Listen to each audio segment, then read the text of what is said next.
લક્ષ્ય ન્યૂઝ, એક નજર, એક લક્ષ્ય. સુરેન્દ્રનગર જિલ્લાના થાનગઢ મુકામે વર્ષો જૂનું મેલડી માતાજીનું ચમત્કારી મંદિર માંગે તે મળે છે. આ મંદિરે આવી છે પૂનમના દિવસે મહાપ્રસાદનું આયોજન. થાનગઢ અત્રેના થાનગઢ જિલ્લાના થાનગઢ ફૂલવાડી વિસ્તારમાં વર્ષો જૂનું મેલડી માતાજીનું મંદિર આવેલું છે. આ મંદિર ચમત્કારી હોવાનું કહેવાય છે. માનતા રાખવાથી ભક્તોના કામ થતા હોવાની માન્યતા છે.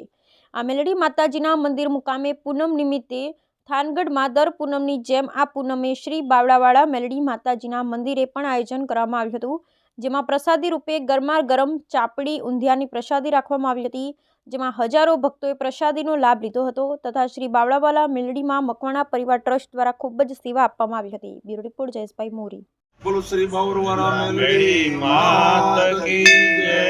હું નાનજીભાઈ દલવાડી શ્રી થાનગઢ ફૂલવાડી વિસ્તારની અંદર શ્રી બાવળાવાળા મેલડી માતાજીનું 65 લાખ રૂપિયાના ખર્ચે મંદિરનું નવનિર્માણ થવા જઈ રહ્યું છે અને આજે મંદિર 30%ની આજુબાજુ પૂર્ણ થયેલ છે. ધાંગધ્રા ગામની અંદર મંદિર બની રહ્યું છે અને અહીંયા મકવાણા પરિવાર અને થાનગઢની તમામે તમામ ધર્મપ્રેમી જનતાના સાથ સહકારથી 65 લાખ રૂપિયાના ખર્ચે ભવ્ય મંદિર બનવાનું છે.